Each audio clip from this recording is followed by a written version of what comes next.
bagi tahu, ya Rasulullah, perempuan tersebut bagi tahu, ya Rasulullah, kalau aku mari pun tak ada. Dia kata, pergi jumpa Abu Bakar.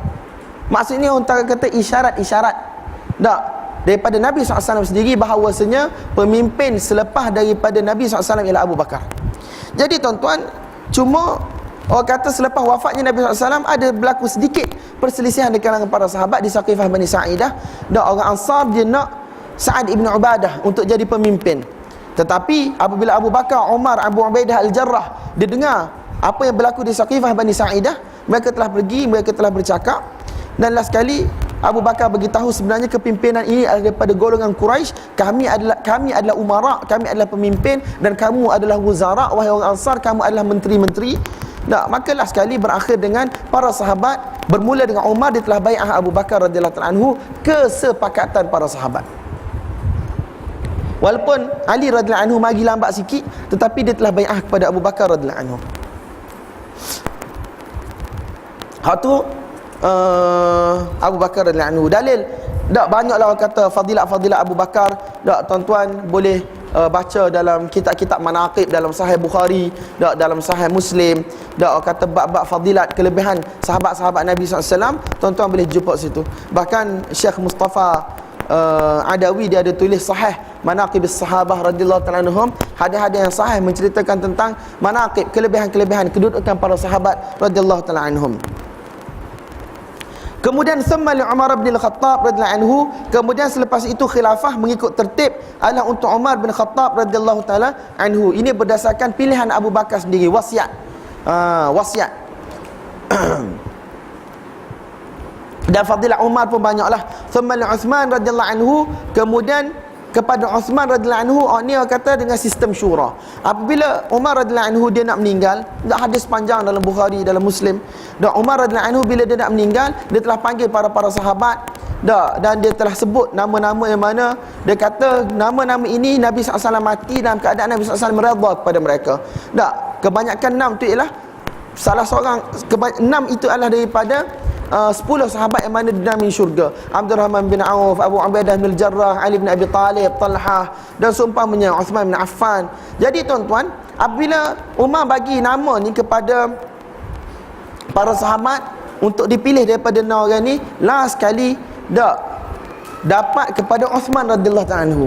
Antara fadilat Uthman yang khas pada diri beliau, dia adalah khatan Rasulullah SAW, iaitu menantu Nabi SAW kepada 2 anak Nabi SAW. Menantu kepada Nabi SAW melalui 2 orang anak dia, Ruqayyah dengan Ummi Kulthum, tak silap saya. Ruqayyah dengan Ummi Kulthum, dia adalah anak Nabi SAW. Mereka berdua adalah anak Nabi dan merupakan isteri kepada Uthman. Cuba tuan-tuan bayang rapat setara mana Uthman dengan Nabi SAW. Saya tak tahu, bila saya cerita bab sahabat, bila cerita 4 khalifah ni, saya punya muyul, saya punya kecenderungan ikut Uthman semua. Tengok orang lain saya tak cerita banyak pun, tapi when it comes to Uthman, saya jadi nak cerita banyak pasal Uthman. Saya tak tahu apa. Sebab dia khalifah yang teraniaya, sebab dia dibunuh, dan dia punya, takut tuan-tuan baca dia punya manaqib, tuan-tuan, manaqib Uthman Dhun Nurain. Saya tak tahu lah kalau tuan-tuan tak menangis pasal dia. Satu orang yang mana Nabi SAW sendiri malu dengan Uthman. Apabila dalam riwayat, apabila ketuk pintu tanya siapa? Abu Bakar. Nabi dengan Aisyah radhiyallahu ta'ala anhu dalam keadaan santai lah pada waktu tersebut. Masuk. Lepas tu ketuk pintu, Umar mari. Nabi tanya siapa? Umar. Dalam keadaan santai. Lepas tu ada orang ketuk pintu, kata siapa? Uthman.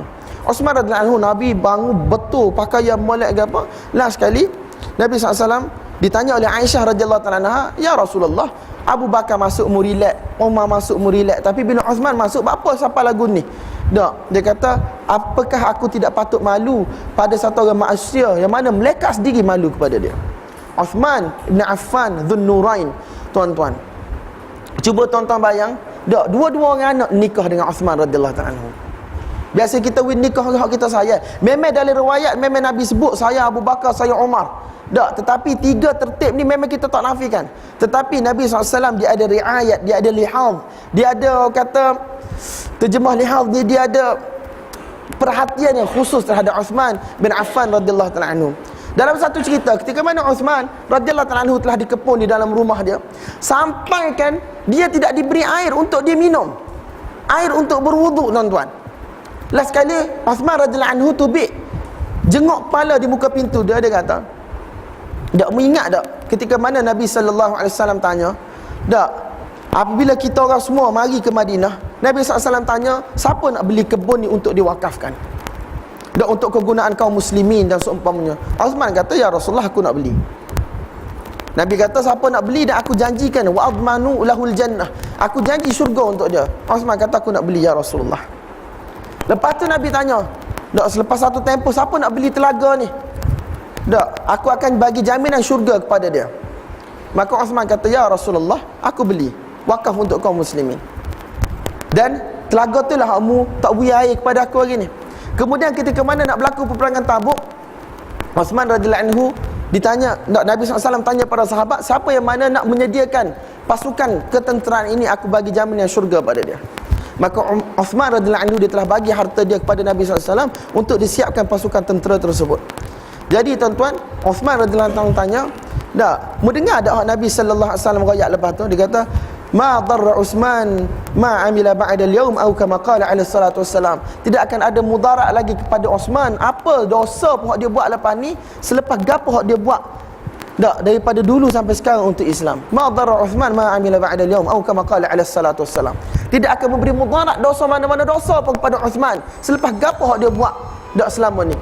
Jadi mendengar ada hadis tu, Uthman tanya, tak, sahabat radhiyallahu ta'ala anhum mau dengar tak gapo Uthman royak, gapo Nabi royak? Maka mereka kata, ya, kami dengar.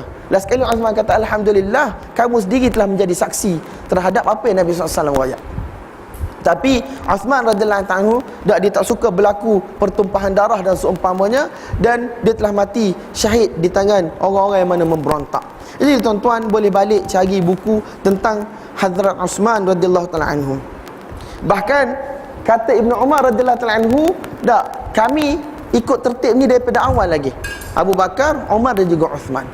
Bahkan kata sebahagian para ulama, tak, kami tidak akan sekali-kali tak melebihkan Uthman ke atas selain daripada Uthman, iaitu selepas Abu Bakar dan juga Umar, dan Uthman dengan Ali, mereka mendahulukan Uthman ke atas Ali lagi. Allahu Akbar. Thumma li Ali ibn Abi Talib radhiyallahu ta'ala anhu, kemudian barulah dapat kepada Ali radhiyallahu ta'ala anhu. Jadi tuan-tuan, cerita ni panjang, dan fadilah Ali radhiyallahu anhu juga sangat banyak. Tak, sebagaimana Nabi SAW sebut, anta minni bimanzilati Harun min Musa illa annahu la nabiyya ba'di. Wahai Ali, mu ni dengan aku ni lebih kurang Musa dengan Harun lah. Cuma bezanya tidak ada nabi lagi selepas daripada aku.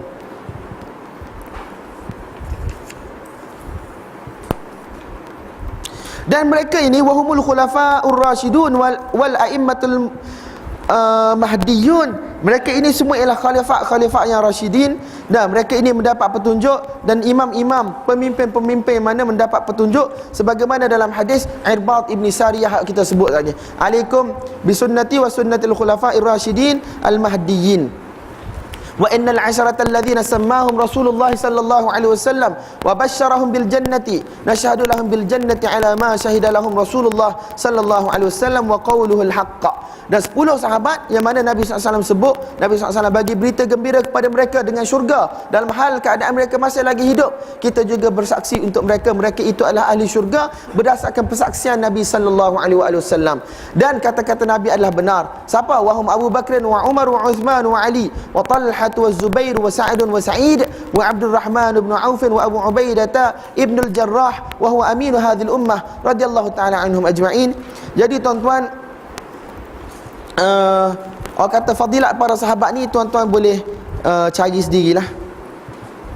Tak, tuan-tuan boleh cari sendiri insya-Allah, sebab kita pun kesuntukkan masa. Kalau nak cerita fadilat-fadilat mereka satu-satu memang kita tak akan habis lah. Tapi ala kulli hal, saya dah tunjuk kepada tuan-tuan, pergi kepada Sahih Bukhari, pergi kepada Sahih Muslim, tak, cari bab manaqibus sahabah. Tak, iaitu orang kata benda ni tak baca tak ada tu guru pun tak apa. Manaqib as-sahabah ni orang kata bukan melibatkan hukum hakam, benda bersifat fadail. Tak, manaqibus sahabah orang kata kelebihan-kelebihan, kedudukan-kedudukan para sahabat radhiyallahu taala anhum ajma'in. Wa man ahsanal qawla fi ashabi Rasulillah sallallahu alaihi wasallam wa azwajihi at-tahirat min kulli danasin wa dhurriyyatihi al-muqaddasin min kulli rijsin faqad bari'a minan nifaq. Dan sesiapa yang mana bercakap baik berkaitan dengan sahabat-sahabat Nabi SAW, isteri-isterinya, dak membersihkan mereka daripada segala cercaan, tomahan dan seumpamanya, dan membersihkan zuriat-zuriat baginda Nabi SAW yang mulia, dak daripada cercahan, daripada tomahan, faqad bari'a minan nifaq, maka sesungguhnya mereka telah terselamat daripada nifaq. Tuan-tuan tahulah bagaimana Syiah mencerca para sahabat. Tuan-tuan boleh tengok dalam kitab-kitab mereka, dan Usulul Kafi dan seumpamanya, Biharul Anwar, riwayat-riwayat yang mana mereka reka-reka dan mereka nisbahkan kepada imam-imam maksum mereka, dak yang mana mencerca para sahabat dan seumpamanya. Jadi ini tanda orang-orang munafik, tuan-tuan. Wa ulama'us salaf minas sabiqin wa man ba'dahu minat tabi'in ahlul khairi wal athar. Dan ulama-ulama salaf daripada golongan terdahulu dan orang-orang selepas mereka daripada golongan tabi'in, ahlul khairi wal athar, mereka adalah orang-orang yang baik. Wal athar iaitu ahlul hadis, yang mana berada di atas jalan hadis Nabi SAW, athar para sahabat.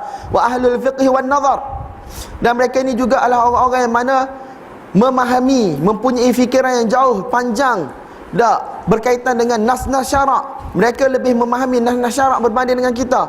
Wala yudhkaruna illa bil jamil, mereka tidak disebut kecuali dengan sebutan-sebutan yang baik. Wa man dzakarahum bisu'in fahuwa ala ghairi sabil, siapa yang mana sebut mereka dengan sebutan-sebutan yang buruk, maka mereka tidak berada di atas jalan orang yang beriman. Sebab apa, tuan-tuan? Jalan orang yang beriman, kita meminta keampunan kepada Allah untuk diri kita dan orang yang mana mendahului kita. Apatah lagi orang yang mana banyak dia punya kebaikan-kebaikan, orang yang mana banyak dia punya budi kepada kita. Dan ulama-ulama ini mana telah menyusahkan hidup mereka, dan mereka telah mengorbankan harta mereka, dan mengorbankan nyawa mereka untuk mempertahankan agama, sehinggalah sampai kepada kita hari ini dan kita kenal Allah Ta'ala. Bagaimana kita nak beribadat kepada Allah Ta'ala, bagaimana kita nak hidup di dunia ni, dan bagaimana kita nak buat persediaan untuk kita mati. Ini jasa yang besar yang mereka telah buat untuk kita, tuan-tuan. Maka Ahlus Sunnah, mereka minta ampun kepada Allah atas kesilapan-kesilapan ulama ini, dan mereka minta agar Allah Subhanahu Wa Taala membalas mereka dengan balasan-balasan yang baik. Wala nufaddilu ahadan minal awliya ala ahadin minal anbiya alaihimus salam wa naqulu nabiyyun wahid afdalu min jami'il awliya. Dan kita tidak akan sekali-kali melebihkan satu orang pun daripada kalangan wabi, daripada kalangan wali ke atas mana-mana nabi. Dan kita kata seorang nabi itu lebih baik daripada keseluruhan wali-wali. Benda ni benda yang badihi, tuan-tuan, benda yang jelas, kita tak perlu syarah banyak. Sebab wali kot mana pun, dia bukan martabat yang diberi oleh Allah Subhanahu Wa Taala kepada mereka sebagaimana martabat kenabian. Tak, siapa yang mana berusaha dia boleh jadi wali. Tak, taat perintah Allah, tinggal larangan Allah. Tapi kalau orang tu berusaha, tak, semaya sampai bekok dahi-dahi, tak pecah tumit-tumit kaki pun, dia tidak akan dapat jadi nabi. Sebab apa? Kenabian ini ialah merupakan satu benda yang Allah bagi kepada hamba-hamba dia yang mana dia pilih secara khusus. Wa nu'minu bima jaa'a min karamatihim wa sahha 'ani thiqati min riwayatihim, dan kita beriman bahawasanya keramat-keramat ni berlaku. Tak, wasahha 'ani thiqat min riwayatihim, tapi dengan syarat riwayat-riwayat tentang keramat-keramat mereka tu sampai kepada kita melalui jalan yang betul. Tak, sebab ramai sangat biasanya anak murid akan riwayat keramat sekian untuk syekh dia, keramat sekian untuk syekh dia. Dan pada kita tak perlu nak nafikan dan kita tak perlu nak iakan. Hak paling molek sekali, kita tinggal benda tersebut, kita tak payah cara. Tak, min husni islamil mar'i tarkuhu ma la ya'ni. Kita tak boleh nak percaya, hatta kita tidak benarkan dan kita tidak nafikan. Tak, sebagaimana dalam masalah riwayat-riwayat Bani Israel, hadithu an Bani Israel wala haraj. Tak, nak riwayat tapi tak ada masalah, tapi dengan syarat kalau benda itu tidaklah nampak pendustaan yang jelas, kebatilan yang jelas, tak ada masalah. Tapi Nabi SAW juga kata, la tusaddiquhum wa la tukadzibuhum, atau kama qala, tak, jangan kamu benarkan mereka dan kamu dustakan mereka. Jadi tuan-tuan, orang nak cerita-cerita tak ada kaitan dengan kita. Hak karamah para sahabat, para tabi'in, hak disebut dalam kitab-kitab banyak tu, hak tu pun tak habis nak baca lagi. Tiba-tiba kita nak dengar keramat-keramat hak tak tahu mana hala ni. Orang hak tak pergi semaya jemaah, orang tak pergi semaya Jumaat, tak tidak ikut syariat, tiba-tiba kata Syekh fulan ada keramat, Syekh fulan ada keramat, padahal zahir kehidupan dia bersalahan dengan syariat. Iyadzan billah. Kalau orang duk ngajak ke kubur, dok hias kubur, dok beribadat di kubur, dia ceritalah sejuta keramat apa, kita tak percaya sebab kehidupan dia mukhalafah dengan syariat Allah Subhanahu Wa Taala dan syariat Nabi sallallahu alaihi wasallam. Jadi tuan-tuan, sebahagian ulama dia membezakan keramat dengan mukjizat. Tapi sebenarnya keramat dengan mukjizat ni samalah, iaitu benda khariqun lil adah, benda yang mana menyalahi orang kata norma kehidupan ataupun peraturan alam. Sebahagian ulama kata kalau berlaku kepada Nabi kita sebut sebagai mukjizat, kalau berlaku kepada para ulama dan seumpamanya kita sebut sebagai karamah. Jadi benda ini berlaku tuan-tuan, dan ini merupakan antara akidah Ahlussunnah wal Jamaah. Kita tidak nafikan. Mengiyakan keramat, beriman bahawasanya keramat itu ada, satu cerita. Tetapi jalan untuk mensabitkan keramat tertentu itu berlaku, hak tu mesti daripada riwayat-riwayat yang sahih. Nampak tak tuan-tuan? Sebab tu Imam Tahawi kata wasahha 'ani thiqat min riwayatihim, riwayat mereka disampaikan daripada perawi-perawi yang thiqat. Kalau hak cerita kepada kita hari ni pun dok semaya bel tak tahu mana, dok buat benda-benda dosa, lepas tu kita nak percaya mana hak dia royak pasal tok guru dia. Tambah pula geng-geng tarikat ni, dak mereka terbiasa akan memburukkan tarikat orang lain. Sebab dia nak akad syekh dia. Bila dia nak akad syekh dia, dia kena jatuh syekh orang lain.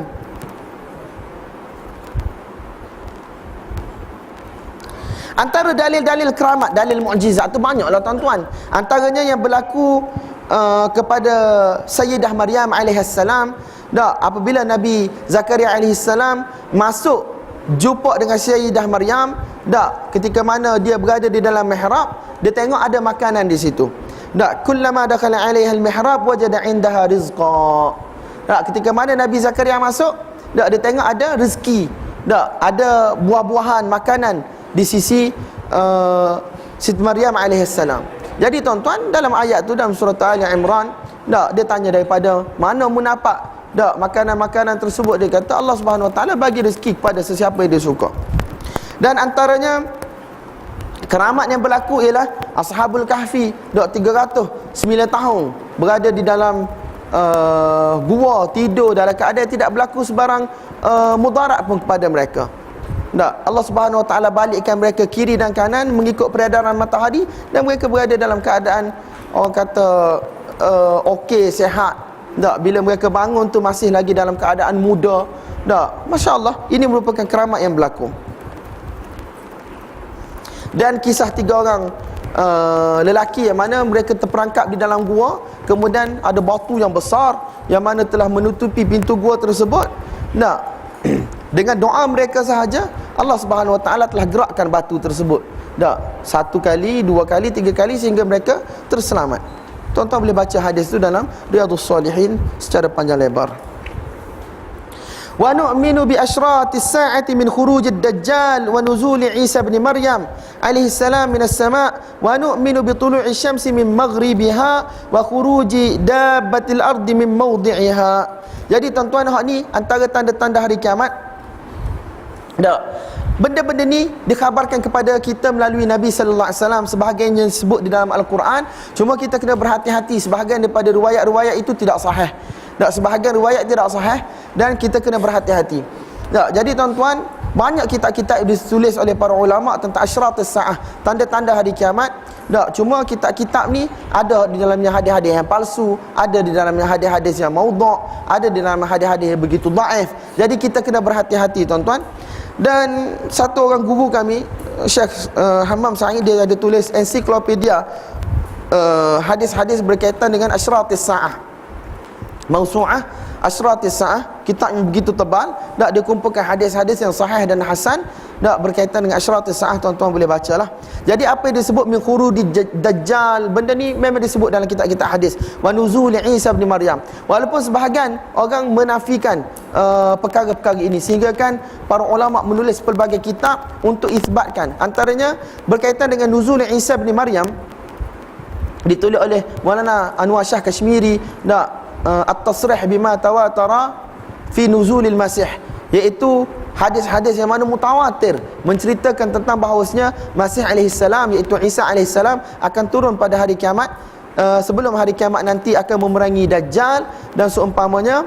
Dan selepas itu akan keluarnya Imam Mahdi. Tak, maksudnya dia punya frame masa Imam Mahdi dengan Isa AS memerangi Dajjal. Sebelum itu adanya Ya'juj dan Ma'juj.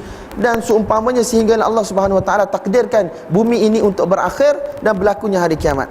Wa nu'minu bi tulu'i syamsi min maghribiha, dan kita beriman bahawasanya matahari akan keluar daripada sebelah barat, wa khuruji dabbatil ardi min mawdi'iha, dan akan ada satu binatang yang besar akan keluar daripada bumi.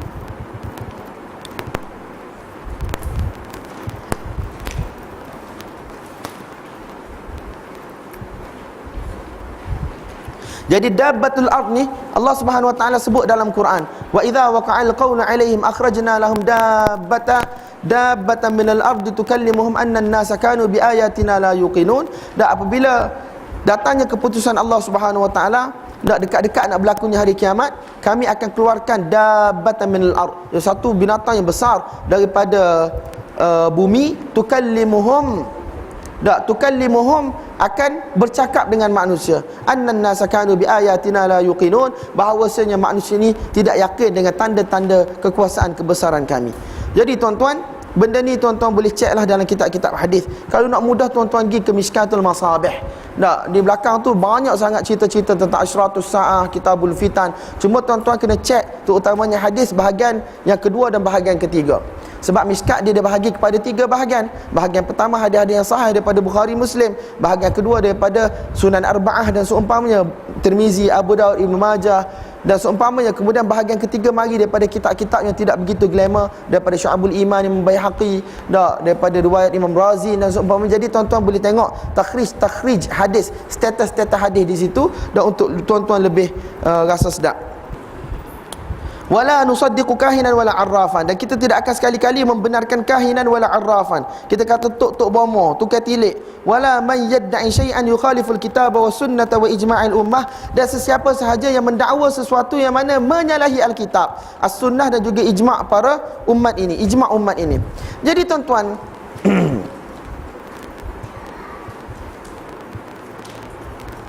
dalam riwayat Nabi SAW kata, man ata'arrafan fasa'alahu an syai', siapa yang mana datang kepada tukang tilik dan ditanya sesuatu, lam tuqbal lahu salatun 40 lailah, dan Allah Subhanahu Wa Taala tidak akan terima sembahyang mereka dan untuk tempoh 40 hari. Hak ni kalau kita tanya saja tuan-tuan, tidak membenarkan pun, kita tanya saja gelenyar tanya. Tapi hak nombor 2 ni hak bahaya. Man ata'arrafan aw kahinan, siapa yang mana datang jumpa tok bomo tu katilik, fasaddaqahu bima yaqul, dan dia benarkan gapo hak tok bomo tu katilik tu ayat. Gapo Nabi kata, faqad kafara bima unzila ala Muhammad, sesungguhnya dia telah kufur dengan Quran. Bukan benda kecil ni tuan-tuan. Sebahagian ulama kata kufur ni kufur hakiki ni. Sebahagian ulama kata kufur hakiki, bukan benda kecil-kecil tuan-tuan.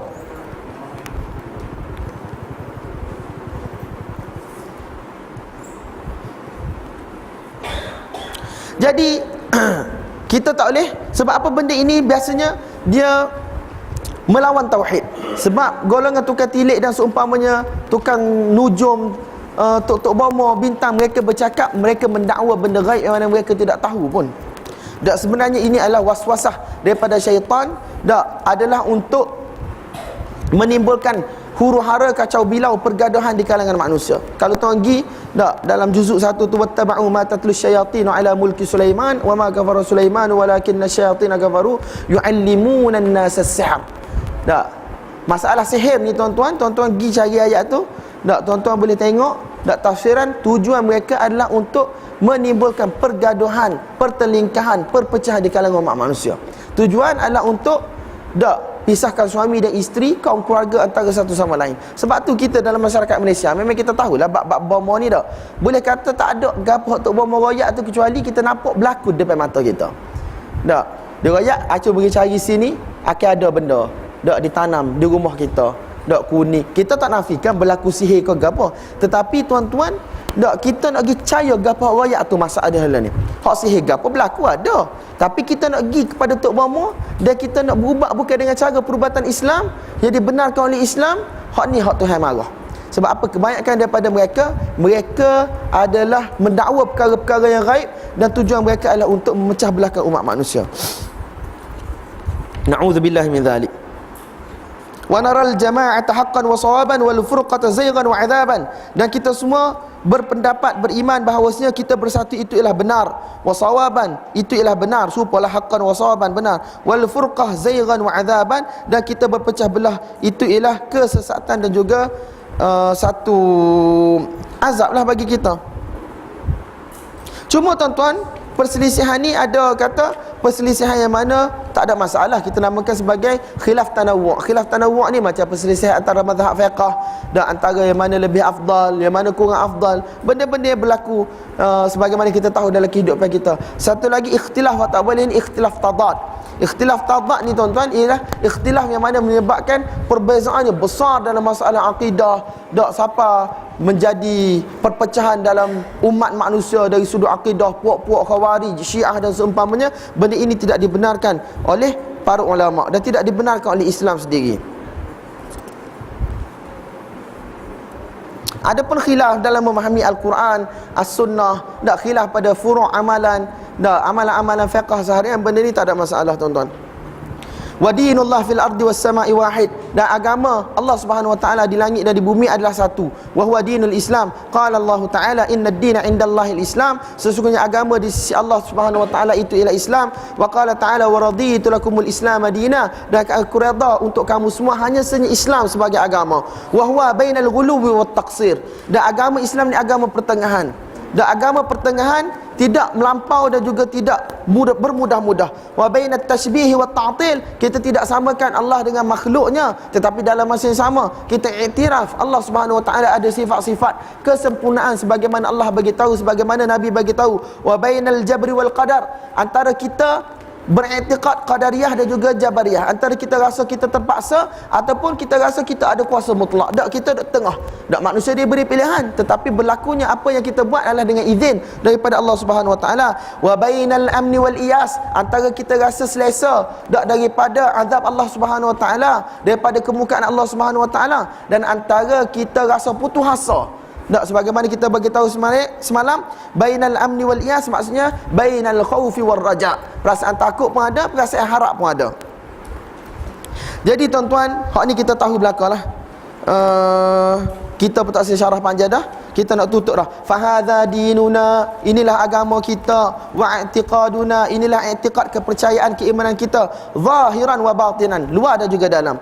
Wa nahnu bura'a'u ila Allah ta'ala min kulli man khalafa alladhi dzakarnahu wa bayyannah, dan kami berlepas diri kepada Allah Subhanahu wa taala daripada setiap orang yang mana menyalahi apa yang telah kami sebut dan apa yang telah kami terang. Wa nas'alullah ta'ala an yuthabbitana 'alal iman, dan kita minta kepada Allah Subhanahu wa taala untuk meneguhkan kami semua, kita semua di atas iman. Wa yakhtimalana bihi, dan menutup penyudahan kita, penyudahan kita dengan iman. Wa ya'simana minal ahwa'il mukhtalifah, dan memelihara kita daripada hawa nafsu yang pelbagai. Wal ara'il mutafarriqah, dan pendapat yang berbeza-beza. Wal madzahibir radiyah, dan juga golongan-golongan yang celaka, golongan-golongan yang hina, yang mana menyelisihi jalan Nabi dan juga para sahabat. Mithlul musyabbihati wal mu'tazilah, seperti golongan musyabbihah yang mana menyamakan Allah dengan makhluk. Dia kata kuasa Allah serupa dengan kuasa kita, tangan Allah serupa dengan tangan kita, duduk Allah serupa dengan duduk kita. Tu golongan musyabbihah. Wal mu'tazilah, golongan mana mendahulukan akal mereka ke atas nas-nas wahyu. Wal jahmiyatu, iaitu golongan yang mana menafikan sifat-sifat Allah yang Allah Ta'ala sebut dalam Quran, yang Nabi SAW sebut dalam hadis, dan mereka rasa benda ni tak layak untuk Allah, jadi mereka nafikan. Wal jabariyatu wal qadariyatu wa ghairuhum minal ladzina khalafus sunnah, dan selain daripada mereka yang mana telah menyalahi jalan as-sunnah. Wal jama'ata, iaitu jalan para sahabat, jalan Nabi. Wa halafud dalalah, dan mereka telah bekerja sama dengan kesesatan. Wa nahnu minhum bura'a, kami semua berlepas diri daripada mereka. Wa hum indana dhullal, mereka semua sesat di sisi kami. Wa adya', mereka semua orang yang hina di sisi kami. Wa billahil ismatu wat taufiq, dan hanya di tangan Allah Subhanahu wa taala ialah pemeliharaan dan juga taufik untuk berada di atas jalan yang benar. Habislah tuan-tuan. Semoga Allah SWT bagi taufik kepada kita untuk ambil iktibar, untuk amal dan untuk sampai. Dan yang paling penting sekali, kita tak apalah, kita baca dah saat ni doa di hari akhir, hak akhir saat ni, bahalah kita nak doa lagi ya. Nak ayatnya kalau ada kesilapan fakta saya gapo semua, jadi tuan-tuan boleh kongsi dan tuan-tuan boleh baiki supaya kita semua dapat manfaat. Dan ada tempat-tempat yang mana saya baca laju, ada tempat-tempat yang mana saya sendiri pun kurang faham, dan ada tempat-tempat saya tak boleh nak terjemah dengan molek mengikut bahasa Malaysia sebab kerana uslub bahasa yang berbeza. Siapa yang biasa dengan bahasa Arab dia tahulah. Tak pelengkaplah nak terjemah mari ke bahasa kita ni. Tapi saya cuba sampaikan khulasah bagi setiap teks matan oleh Al-Imam At-Tahawi rahmatullahi alaih secara setakat yang saya mampu. Jadi tuan-tuan, kita ngaji ni so bukan kita nak balas orang. Selagi kita ni terlupa, manusia ni banyak kita terlupa. Jadi kita kena ulang-ulang ngaji. Kalau boleh paling tak pun setahun sekali, setahun dua kali tu ulang pula kita ni.